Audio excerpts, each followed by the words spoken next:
할렐루야. 오늘은 에스라서 1장 5절부터 11절까지 말씀을 통해서 남은 자를 통한 하나님의 위대한 역사, 그리고 고레스 칙령에 대한 이스라엘 백성의 반응과 결과라는 제목으로 함께 말씀을 나누기 원합니다. 에스라서를 볼 때 굉장히 중요한 것은 에스라서와 느헤미야서 전체, 그리고 역대하부터 시작되는 전체적인 흐름을 아는 것이 굉장히 중요한데요. 특히 이제 에스라서에서 볼 때 순서가 어떻게 되죠? 고레스가 칙령을 내리게 되죠. 그 다음에 수르바벨을 중심으로 1차 포로들이 포로 귀환을 하게 되죠. 귀환 이후에 한 일이 무엇입니까? 제사와 절기를 다시 지키고 유대인의 정체성을 확인하죠. 3장에 나옵니다. 그리고 성전 재건 프로젝트를 시작하게 되죠. 그러나 뜻대로 이루어집니까? 이루어지지 않죠. 사마리아인들의 방해로 중단되게 됩니다. 굉장히 오랫동안 중단되게 되죠. 10몇 년 동안. 그때 나타나는 선지자가 누굽니까? 바로 학개와 스가랴입니다. 그래서 여러분 에스라서를 읽을 때 4장 말씀을 읽고 나서 읽어야 될 책이 바로 학개와 스가랴 책입니다. 학개와 스가랴가 나타나서 한 말이 무엇이죠? 아니 어떻게 너희들 집은 잘 지어놓고 하나님의 집은 지으려고 생각을 안 하고 있냐? 사람들이 방해한다고 해서, 환경과 상황이 어렵다고 해서 어떻게 하나님의 집을 짓지 않을 수 있냐? 이렇게 성전을 지으라고 권고를 하게 되죠. 그리고 드디어 6장에는 성전을 완공하게 되고, 그리고 나서 에스라가 등장합니다. 에스라가 처음부터 등장하는 게 아니에요. 7장부터 에스라가 등장을 하게 되죠. 2차 포로기환의 기회를 주게 되고, 에스라가 8장에 포로기환단을 모집을 하고 10장에 2차 포로기환 백성들이 예루살렘 돌아오는 데까지가 에스라. 그리고 3차 포로기환은 느헤미야서에 나오는 거죠. 여러분 이 흐름을 알겠습니까? 우리가 이 배경들을 잘 알아야 하는데, 배경들은 계속해서 바뀌는 거죠. 바벨론이 됐다가 그 당시에 이제 페르시아죠. 페르시아가 됐다가 예루살렘이 됐다가 계속 배경이 이렇게 바뀌는 거예요. 5절 말씀에는 남은 자들에 대해서 이야기를 하고 있는데요. 1절부터 4절을 통해서 우리는 무엇을 알게 되었습니까? 고레스 칙령에 대해서 하나님의 시간표를 우리가 알게 되었죠. 배경을 알게 되었죠. 얼마나 놀라운 일입니까? 바사왕 고레스를 통해서 70년 만에 내가 너희를 다시 한번 돌아오게 하겠다라고 한 예언대로 거의 68년 만에, 거의 70년이죠. 70년 만에 이스라엘이 돌아오게 됩니다. 정말 놀라운 일 아닙니까? 하나님은요, 하나님의 일을 하신다는 거예요. 우리가 부족하고 연약해도 하나님은 반드시 하나님의 약속을 지키시는 분이시라는 것입니다.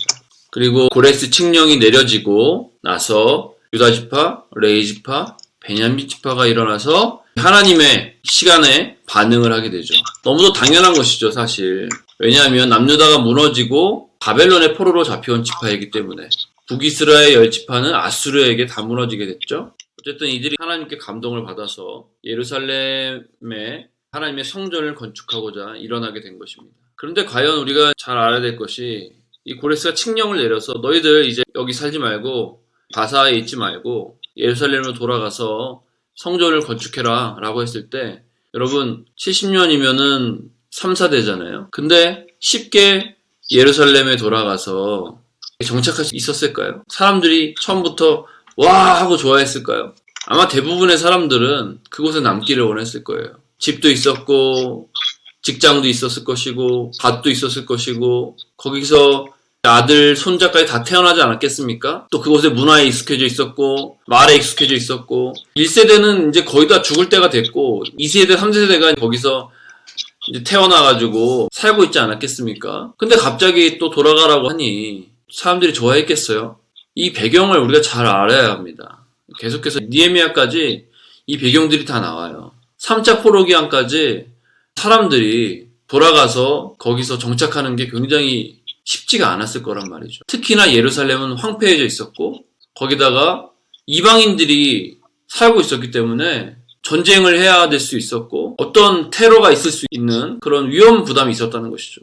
응애응애 울고 있는 아이들, 또 아장아장 걷고 있는 아이들을 데리고 돌아간다는 것이 쉽지 않았다는 것입니다. 마찬가지로 오늘날도 전 세계 1600만 명의 이스라엘인들이 살고 있다고 하죠. 유대인들이 살고 있다고 하죠. 2009년의 통계로 볼 때 800만 명 정도가 이스라엘로 돌아갔고 아직도 반은 전 세계에 남아있다고 해요. 미국에 600만, 유럽과 기타 지역에 200만 명. 그들은 마찬가지로 정착해서 잘 살고 있는데 이스라엘로 돌아갈 필요를 못 느끼는 거죠. 그래서 하나님께 감동받은 자들이 올라가는 거예요.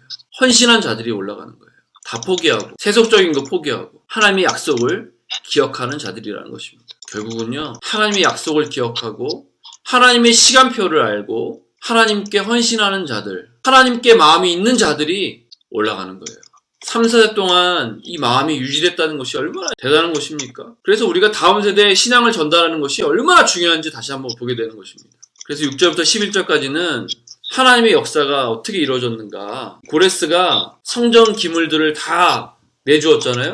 그것들을 에스바살이라는 사람이 가지고 오는 것을 보게 돼요. 근데 중요한 거는 그 당시에 유대인들도 바벨론에 살고 있던 사람들도 다 물심양면으로 도왔다는 것입니다. 꼭 출애굽기에서 출애굽하는 장면하고 비슷하죠. 제2의 출애굽이라고 하는 것입니다. 애굽에서 종살이 했던 이스라엘 백성들이 나올 때 성경은 이렇게 기록을 하죠. 애굽 사람들이 은금 패물을 주면서 그들에게 축복했다. 이렇게 기록을 하지 않습니까? 똑같은 일이 바벨론에서 나올 때도 일어난 거예요.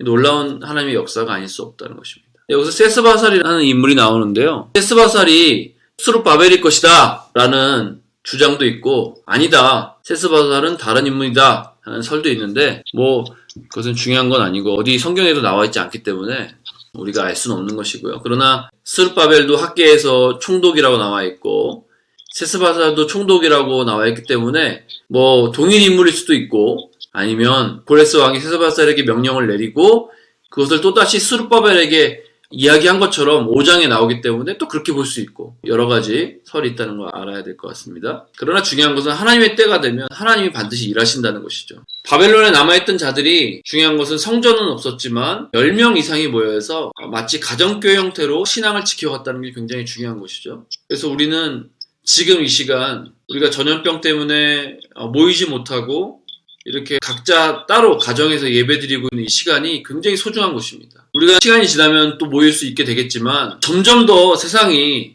모이기 힘들어지고 큰 교회 건물로 예배드리는 것이 힘들어질 때가 온다는 것이에요. 그래서 여러분, 우리가 어디에다가 목숨을 걸어야 되겠습니까? 하나님 말씀과 소그룹에 목숨을 걸어야 할 것입니다. 제자 삼는 것, 하나님의 제자를 삼는 것에 우리가 목숨을 걸어야 될 줄 믿습니다. 결론입니다. 하나님은 남은 자들을 통해서 일하시죠. 정말 바벨론의 포로로 잡혀갈 때는 이 사람들이 우리가 곧 포로에서 풀려날 것이다, 하나님께서 우리 민족을 다시 구원해 줄 것이다 라고 믿는 사람들이 얼마나 있었을까요? 그러나 있었다는 거죠. 그리고 결국 하나님의 시간이 되자 남은 자들이 다시 예루살렘으로 돌아오게 된 것입니다. 여러분, 하나님의 약속을 기억해야 합니다.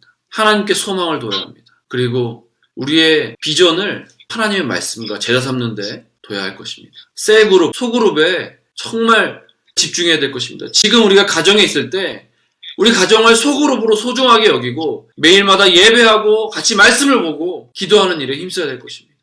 지금 소그룹이 되지 않으면 어려울 때 되지 않은 것입니다. 훈련이 되지 않는데 어떻게 어려울 때 소그룹이 되겠어요?